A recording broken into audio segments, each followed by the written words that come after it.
Hi, everybody. Well, welcome to our show where we talk with real pros in landscaping, tree service, and lawn care. People out there who are trying to build strong local businesses. So anyway, I'm excited to talk to my co-host and also owner of Anthony's Lawn Care and Landscaping out of Bloomington, Indiana. Anthony's not just another guy with a mower. He has actually built a solid, reputable company that's known for quality work, great reviews, and smart business decisions. And in this episode, our first one here, the day of the stock market tanking, we're going to dig into what's going on with his business, what's worked for him in growing his company, and some powerful insights on marketing and hiring, staying motivated in this line of work. So whether you're just getting started or you're looking to level up your green industry business, you're going to get a ton of value out of this show. So let's get into it. And so, Anthony, please introduce yourself. Hello, everybody. Yep, my name's Anthony with Anthony's Lawn Care and Landscaping, and I started landscaping in 2011, and it actually started with a refurbished. That's important. It's a little classier than just the normal used push mower.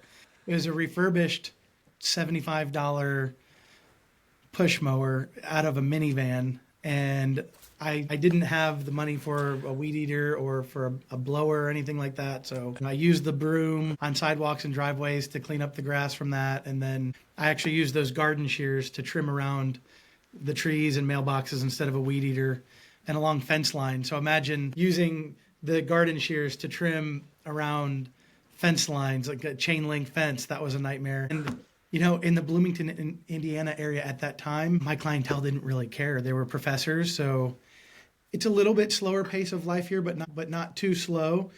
But a lot of the clients here are just patient. They're patient in that way, and they were okay with me doing that. I would be horrified to do that today. Yeah. Van and with the push mower, but it worked, and we started to get clients right away.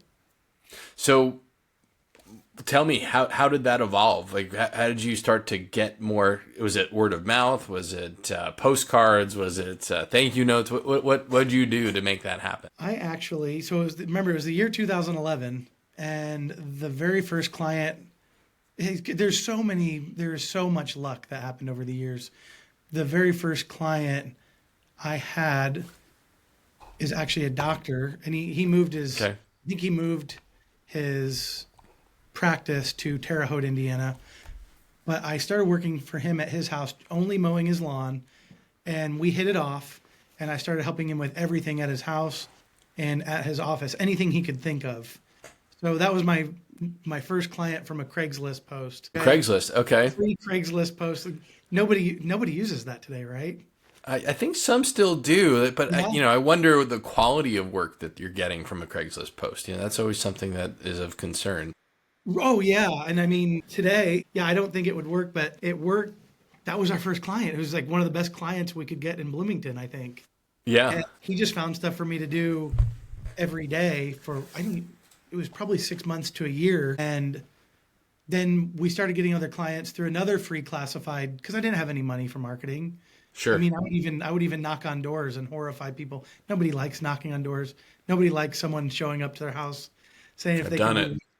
Yeah, yeah. Not for landscaping, but for other things. It's tough. Yeah, so I did that, and then I found another free classified site because I graduated from IU.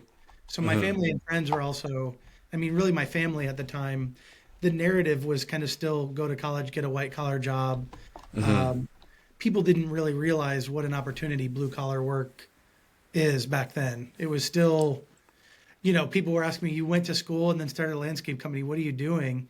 Well, I studied advertising in school. It was actually film, television, and advertising. And I used what I learned from that to market the business. So when I wrote a Craigslist ad and wrote an ad on the university, it was the university classifieds, like I said, we actually wrote, it was really good copy overall. It wasn't my best copy, but I had learned how to write advertisements through my program that I had just finished at IU. So they were compelling, like, I'll add this for free if you go with this. It was actually good. So I didn't just wing it when it came to the advertising. I mean, I did because I didn't have any money for ads, but we ended up getting, I think it ended up being maybe 30 professors in town that first summer. Okay. That would have been the second summer because I spent my first summer working for that one client. And I did do one more ad on Craigslist that summer and got my second client. And that was Nice. enough. That was enough for me to pay rent at the time and still have money for entertainment because that was of utmost importance back then. Yeah, of course. Of Yeah, course. 23 years old, right? And my girlfriend at the time, wife now, and I had just moved in together. So, like I said, at the time, it was just totally different. You could get clients from a free classified site. I'm not even sure that's possible today. My advantage of actually being able to write well-constructed ads, that was a huge advantage back then. Yeah. Because a lot of people that compete with us in this industry, their ads weren't that strong and their emails weren't that strong, but you can use AI for all of that now, of course.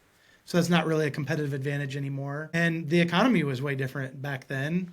You could get a nice 2-bedroom, 700 square foot apartment for $600 back then. Right. So, and I got a little storage unit. It was about 5 feet wide, and then maybe about 8 feet tall. I don't even know. It was probably 50 square feet, if that. But that's where, when my equipment wasn't in the minivan, I could put some extra equipment in that, and that was $50 a month. So things were a lot more affordable, and people actually responded to things like Craigslist or a university classified site. And the advantage I had for the university classified site is only students and students who had graduated within the last 3 or 4 years were allowed to use it. And all the professors are on there looking at that. At the time, they were looking at that classified site. So I had a $0. I spent $0 on ads at the time, and then word of mouth. I actually went and did a good job. Yeah. Well, let's fast forward then to 2025, and let's say we've got a young person out there, or relatively young, or 2 guys in a truck, that kind of, or a minivan, as the case may be. Yeah. Right. So today, I think your options are, you still have Craigslist. You can do that. People do get jobs that way. Yeah. You do have Nextdoor. Nextdoor would be a good one. What else do you have? You could be on Facebook. There's a bunch of, some free options out there to do that. The groups. I think, and referrals, of course, come from that. So that's a great way to build, but it's a hard place to stay, right?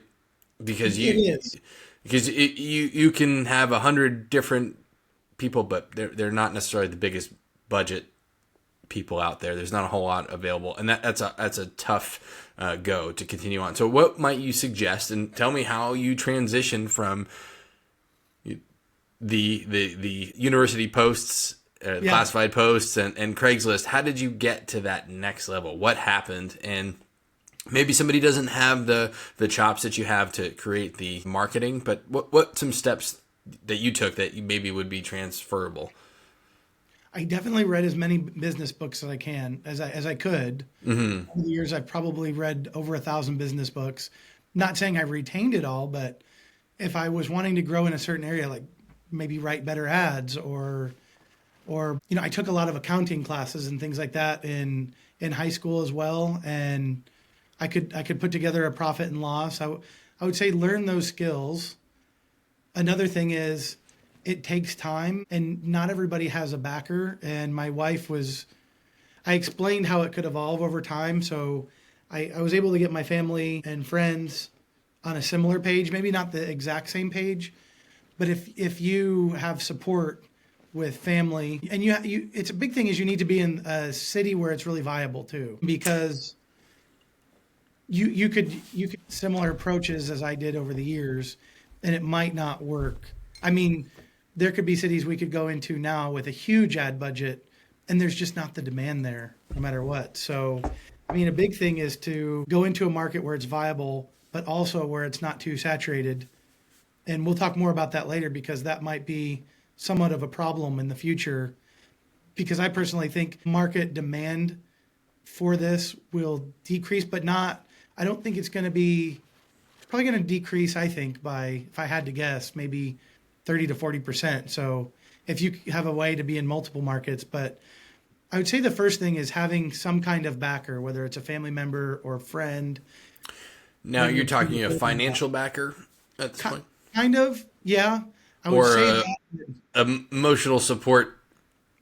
Both, but definitely there has to be some kind of financial backer, I think, because it might take a while to build up that client list, especially and live as simply as possible. Like if you can, if it's someone that's 23 or 24, if they can live with 3 other friends, or basically where they can split rent and not get a very expensive apartment, you really want to be a minimalist in that way, not have a car payment, buy the cheapest truck you can, but that also doesn't have a million problems. I got lucky with the minivan never broke down. And then the first truck I got didn't break down. I think it was 3 years. So there is some luck involved. But yeah, I would just say if you could move in with some friends and your rent's not much, and you just keep your expenses as low as possible. No credit card debt, none of that. Like the lower you can keep your expenses, the more freedom you have. If you want to go get a brand new car with payments on that and a brand new apartment and it's high rent and your car payment's high, it's hard to have the money to buy mowers and the equipment and have money for ads. And so that's what I did for the first 10 years. And I actually took about a 2-year, it wasn't quite 2 years. It was about a year and a half. I took a year and a half break. I was up to about 30 clients, and then I scaled that down to about 5 or 10, and I worked in an office for a year and a half where I made decent money. So from 2011, and I was still doing it just on the side, but 2011, 12, 13, and then about halfway through 2014. So I had it was the whole year of 2011, 2012, 2013. And then that's 3.5 years, and then halfway through 2014. So for 3.5 years, this is what I did. And I also used that van to do other work. So if you're willing to do all kinds of work, handyman work, I painted. I knew I wanted to be in the lawn and landscape space, but basically any kind of work that I could get in the early days to keep everything going. I did small moving services where I'd move the students from dorm to dorm. I'd post on that same university classifieds page. And then I talked to everyone. I did door knocking. I actually didn't have the money for direct mail. So I remember I went to FedEx office one day. I think it was Kinko's at the time. And I printed off a bunch of flyers and illegally put them in a bunch of mailboxes. Got in trouble with the post office for that. They didn't charge me a fine. So then I got door hangers and started hanging up door hangers. And we actually got some cleaning clients from that. So we built up a very small cleaning business with about 5 clients where my wife and I would go do those on the weekends. And that also helped us stay afloat without having to have any debt. But we lived minimally and very modestly from the year 2011 until 2021, until things took off more for me and with my wife's career too. Having 2 incomes is also a huge help. There's a lot of lucky breaks and a lot of people out there who will just say it was just only their hard work and nobody helped them. And I don't believe that. I think that the relationships in our lives help a lot. So when you're saying, how did I go from just a minivan and a push mower? Well, I developed very good relationships with the people in my life too. I was always nice to people. I was always nice. My wife and I got along, and then I always stayed in touch with my good friends from college and high school. And 2 of my friends from college, their brothers, invested in us in 2019. And that was a big windfall for us at the time. That's when we really got a nice ad budget.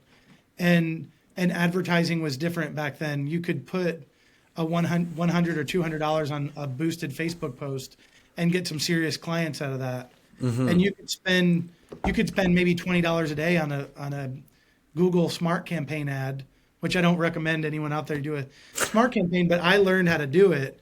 I learned how to I took a course online and I learned how to build a very basic WordPress site. And then I learned how to direct traffic to it from Google. And I took the Google course and learned how to, I think it was through Treehouse is what it's called. They teach programming and things like that. And I learned how to run the most basic ads on Google because I couldn't afford a marketing company or even a marketing, even an individual person who has a very small marketing company. I couldn't even afford that. So I figured out how to do very basic advertising on my own.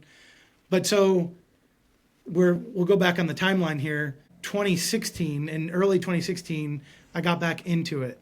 So it was about a year and a half, and I got back into it, maybe a little over, but that's when I really got serious about it. And now I had an income on paper. I had a W-2 income, which the banks loved. I don't know if they still do, but I got approved for some loans.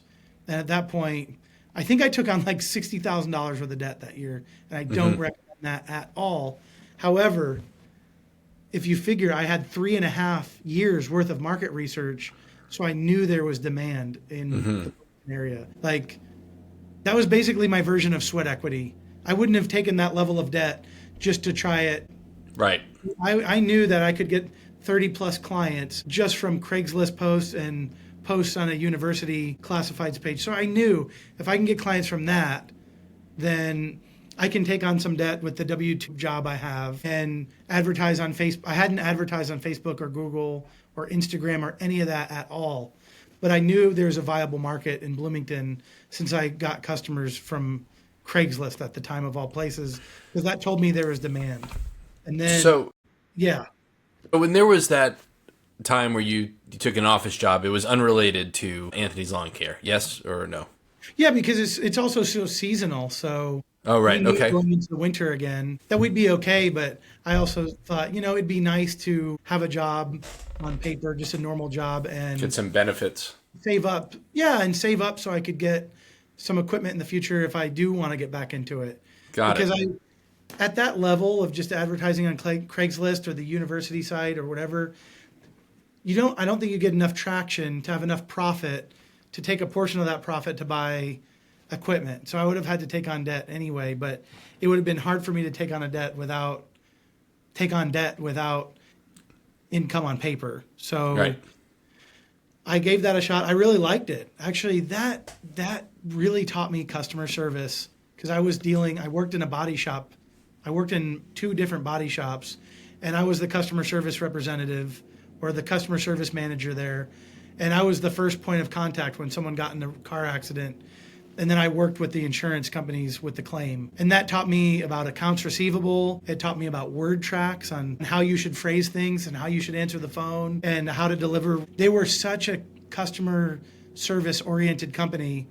And they didn't frame it like they were teaching us sales, but that's where I learned sales too.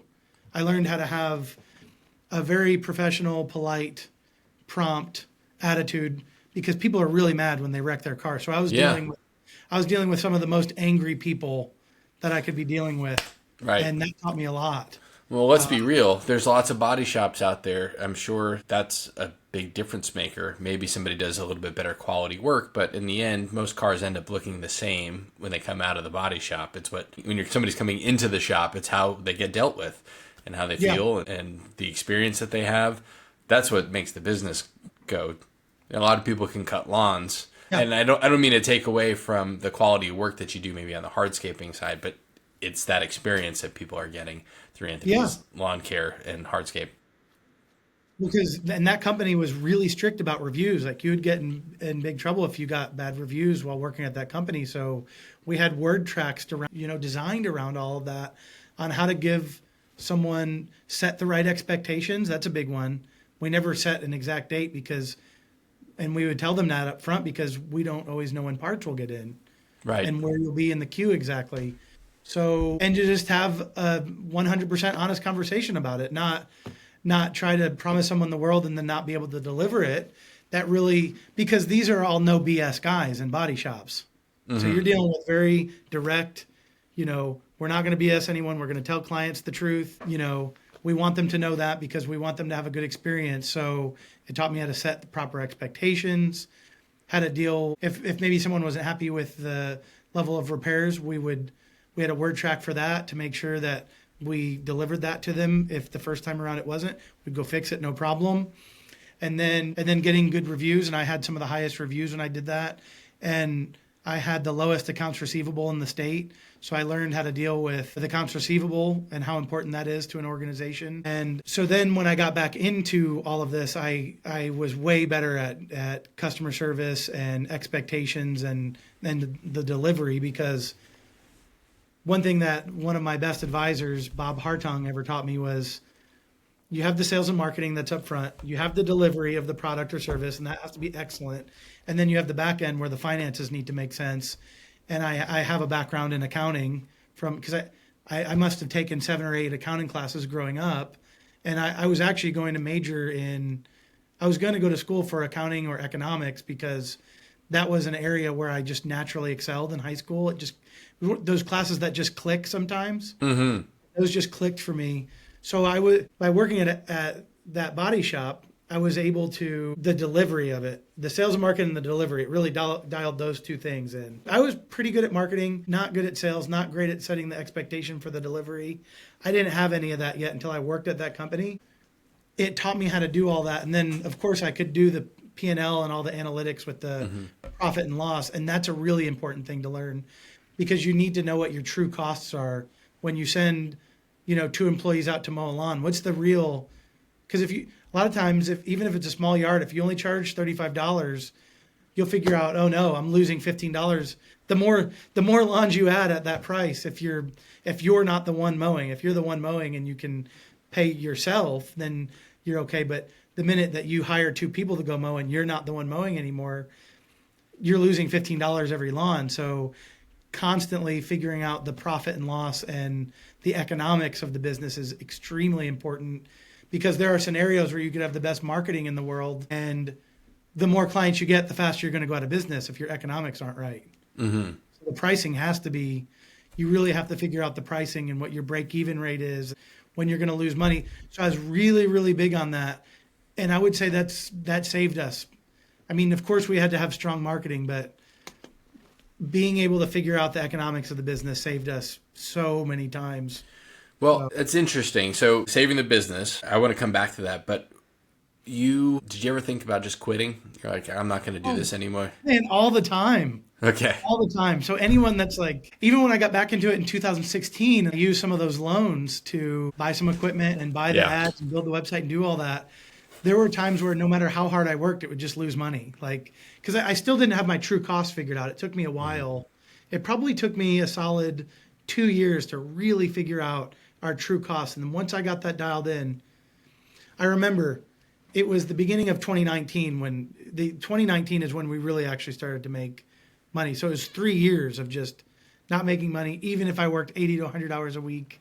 And I just wanted to sell it. I offered to sell it to some local competitors for the amount of debt that I had at the time, which was 60 to 80 grand, because my wife started doing better and I could just transition to another job as long as I could get whatever debt that I had, because I wouldn't have been able to afford the monthly debt payments without doing this kind of work. Right. I still had enough clients to afford those payments and to afford running it, but we were still losing too much money and not, like, our employees could make money and the business could stay afloat, but I personally couldn't take a salary or anything like that at the time. So I would have staff members making 30 or 40K a year or whatever, not 40, but probably in the 30s.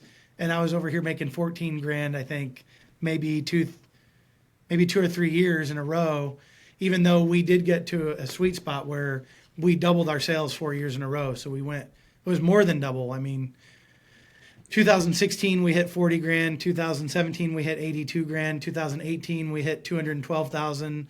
2019, we hit right around 500,000. 220, right around $1 million. But it wasn't until 2020 where 2019, I made a decent amount in 2020. I mean, I think I made like 32 grand or 42 grand in 2019 and 2020, just enough to get by. And then 2021 was really our breakout year overall. Where I always say success isn't just a key, it's a combination or a puzzle. And it was the padlock combination, like all 3 numbers or all 4 numbers finally lined up, because so many things had to line up to actually have a viable, profitable business. And everything had to be there, all of it. And we got really lucky with good employees. So in 2018, I hired a guy from Florida named Matthew, and he just came from a company that had 50 employees, and he brought all that wisdom and experience with him here. So, right. Like I said, it's not me. I had my wife helping me. I had my friend Gordon, who He still owns 20% right now, but once he's paid a certain milestone, it goes down to 12%, and we're getting close to that milestone. But he believed in me before we even really had the proof. I mean, 2018, he gave me a loan with a promissory note. It was like $5,000. It was the big. He saved the business. He helped. Like, if it wasn't for that, it would have been really rough. And I asked all my family members and friends, and some people were kind of upset. Like, I'm just calling them asking for $5,000. What's wrong with you? There's a lot of humility. There's a lot of embarrassing moments. There were a lot of moments where I just wanted to quit.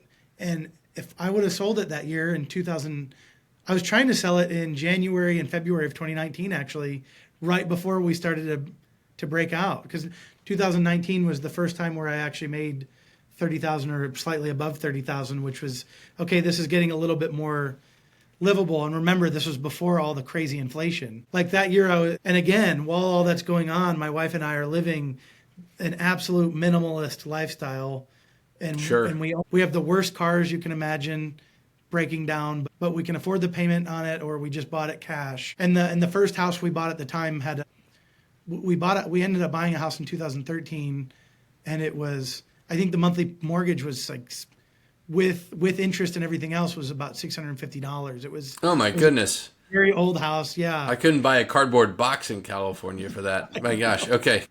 Yeah. But we bought a very modest house, and then it had some problems that we fixed over the years, which in a roundabout way, we didn't flip it, but we kind of did, because we sold it when the market was doing better. So that helped. We sold it in 2020, but we did a lot of repairs to it. Like, we just had to do a lot by ourselves. We couldn't just hire everything out. Like, I had to do marketing and all that once you get to a certain point. And then when you get to a certain point, it's highly advisable to hire someone like you that'll actually make sure that where you're spending your marketing dollars is actually optimized. So we did that. Like, actually, when Gordon came in to co-own it in 2000, Gordon started helping us with marketing in 2017 for free as a friend. So again, big lucky break. And he knows SEO. He knew how to optimize our maps listings. He knew how to actually run my ads more effectively, not just through smart campaigns. And he just did that. He's like, look, man, your ads are a disaster on your Google. Let me just help you. And he helped us with our Facebook posts.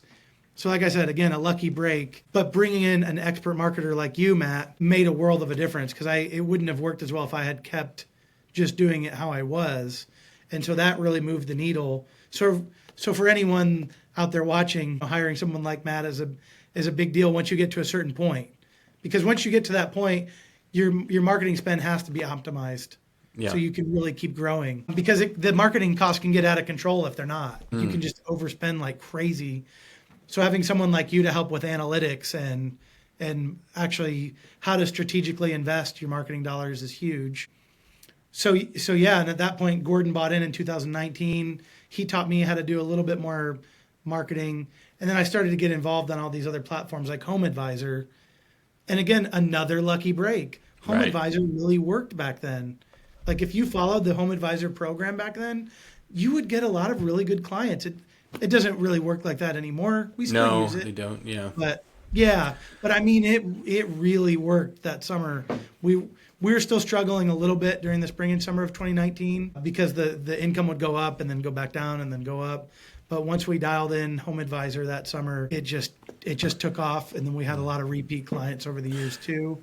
I heard somebody the other day who was talking about marketing, and marketing it's important. Absolutely. Like you said, it's an important piece to bring more business in, but what it really does, it doesn't solve your problems. It just shows you where all your problems are. So now you've got all of this business coming in, and now where are the holes? And so the gaping holes are in operations, or you're talking about making sure that you are being profitable. So a lot is exposed in getting more business. We've just scratched the surface here. We've been on for about 25 minutes, I think, maybe 30 minutes. And I think this is a good spot to stop, but next time I would love to talk more about your operations and your team and understand where you are with that. If I could just add one thing though, it is the people part, and we'll talk more about that next time. But just for a little sound clip here or video clip. So that the biggest way we really broke through was by sharing as much as we could with our top employees, and we've been incredibly blessed to get great employees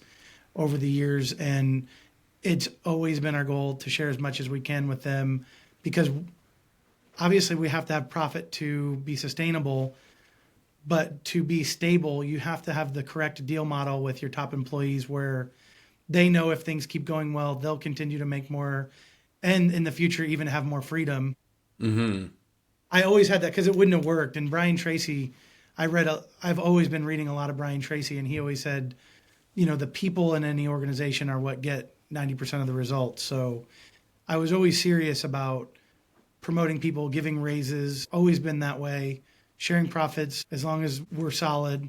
And there's always things going on. There's always situations where you could lose key clients, key employees. But as long as you can get that deal model down where your employees really know that your goal is to take care of them, and they're not, as long as the owner's not only thinking about themselves or only thinking about the business, and they're wanting to create a fair deal for their top employees. And I focus on top employees because it's 80-20. Like Right. your top employees will probably get you 80%, 70, 80% of your results. So I've just always wanted to have this really strong deal model with our top employees where they're treated. I think it was in the book Lean Startup by Eric Ries or Eric Ries. Mm-hmm. And he talks about entrepreneurs, like basically where you're a business owner within a business, which we found to be really true. A lot of the people who work here, if they're a crew leader, it's almost like you're a business owner within a business. So we've always wanted people to have freedom and then the ability to make more as long as the business is doing better. And that's really a huge foundation. So you could have the marketing dialed in, you could have the customer service pretty dialed in. Your customer service is going to be a lot better though with key employees that want to be there. And then you could even have the economics dialed in, but if you don't cut your top employees in on the deal, I just don't think it's going to be as sustainable. So that was the last thing I wanted to add there. No, that's a great segue. And we can jump back into the marketing lead generation too. I know we'll get to that. That's a beautiful thing and as an entrepreneur too, who was initially an accidental entrepreneur, now a full-on entrepreneur. It's a lot. It's a lot to own your own business. It's a lot to run a company. It's a lot to grow it. So thank you for sharing. That's really exciting stuff, and I'm eager to hear more about it. Thank you, Matt. And I'm very excited once we go into these deep dives on marketing with you too. Yeah, sounds great. Yeah. Awesome. All right. All right, Anthony. Thank you. To the next time. Take care. All right. All right. Bye. Bye.